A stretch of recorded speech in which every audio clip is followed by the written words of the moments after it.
Thanks to you at home for joining us this hour. What could you buy with $230,000? Think about that for a second. A house, a brand new Ferrari, a championship racehorse. $230,000 is a huge amount of money. That's how much Donald Trump's Save America PAC has spent per day on the former president's legal bills in February. $5.6 million in 1 month, which I should note is more than the PAC was able to raise over that same period. Everybody knows that the one thing Donald Trump needs right now is money. When Trump engineered his takeover of the RNC earlier this month, his top advisor, Chris LaCivita, promised that not a penny, quote, of the RNC's money would go to pay the president's legal fees. He said that the RNC is as much a part of the Trump campaign as the Trump campaign is part of the RNC. His words. Okay, important words, because tonight we're learning new details about the Trump campaign's new deal with the RNC. The unusual arrangement prioritizes Trump's Save America PAC over the RNC. So while the RNC funds don't go directly to pay Trump's lawyers, any donation to the combined entity go to Trump's campaign and his Save America PAC first. Then the remainder goes to the RNC. And boy, he's going to need it. Of course, there's another option for Trump, which could delay having to pay by months or even years. Declare bankruptcy. Trump is reportedly not even considering bankruptcy as an option. Why would he be? He's already done it 6 times before, by the way. What's one more bankruptcy on the pile, especially when the former president is strapped for cash? Well, it seems that Donald's money woes may have finally become a political liability.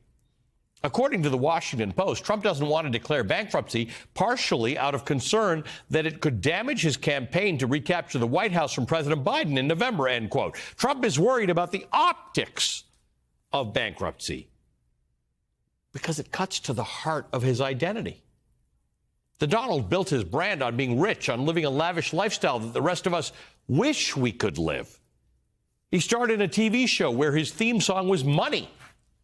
He surrounded himself with products that signify extravagant luxury, casinos, steaks, high-rise apartment buildings. He built his 2016 campaign on the idea that he was so rich he couldn't be bought, symbolically riding into the 2000 race on a golden elevator. Our country needs a truly great leader, and we need a truly great leader now. We need a leader that wrote The Art of the Deal. I don't need anybody's money. It's nice. I don't need anybody's money. I'm using my own money. I'm not using the lobbyists. I'm not using donors. I don't care. I'm really rich. I'll show you that in a second. Really rich. That was then, this is now. Trump not only finds himself in panic mode as he tries to secure a nearly $500 million bond, with the general election starting, he also has to worry about what voters will think about his very real money problems, and his opponent is not helping. When it comes to fundraising, President Biden has been consistently outpacing Trump, widening the gap between them last month. In February, Biden raised over $20 million. All told, the combined cash on hand for the Biden campaign and the DNC totaled over $97 million, which is more than double the combined cash held by the Trump campaign and the RNC. This suddenly looks like a vulnerable moment for Donald Trump, and it appears that Team Biden is prepared to take advantage of it. Not only are they planning a major ad blitz with their fundraising cash, but perhaps more importantly, President Biden has started to take some direct shots at Trump's money troubles. When it comes to Trump's legal woes, Joe Biden has refused to comment. But Trump's financial issues? Apparently, those are fair game. At a closed-door fundraiser with Democratic donors in Dallas last night, Biden joked, quote, I know not everyone is feeling the enthusiasm. Just the other day, a defeated-looking man came up to me and said, Mr. President, I have crushing debt, and I'm completely wiped out. And I had to look at him and say, Donald, I'm sorry. I can't help you, end quote. Biden has now trotted out this joke 3 times in the past 24 hours, signaling that it might be the start of a new, more aggressive strategy for the White House. For decades, Donald Trump overinflated his wealth, and he got away with it. And now he's starting to pay for it. Suddenly, what Trump has always touted as his greatest strength now seems like a glaring weakness, and Democrats seem ready to pounce. If it makes you feel any better, I have already put evac on alert. He's ready to go if it comes to that. General, I can assure you. Hey, General, let me into the war room to see you, so I had to hack my way onto this frequency. This better be critical, Wheelie. Sir, come on, what is it now, please? Okay, couple of things. I'm running low on the dough. I was thinking about taking a couple of months sick leave, maybe starting today. And, oh yeah, I intercepted a transmission from Megatron. Then send it through. Yes, sir, right away, sir. And so I'll assume that we're good on the other stuff.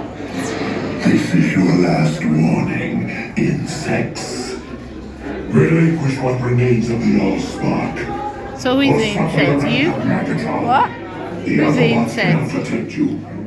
They were defeated on our world, and we will defeat them here. The Megatron. This was just a diversion.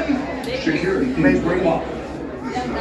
Rabbit, she's already inside. Deeds. Give me an update on that reserve. What's readiness? What was his name? What was it? Evac, sir. Right, evac.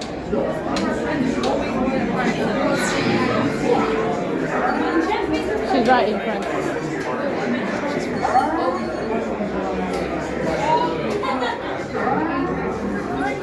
We're facing a heavy, sustained attack. They appear to be after the Allspark aircraft. General!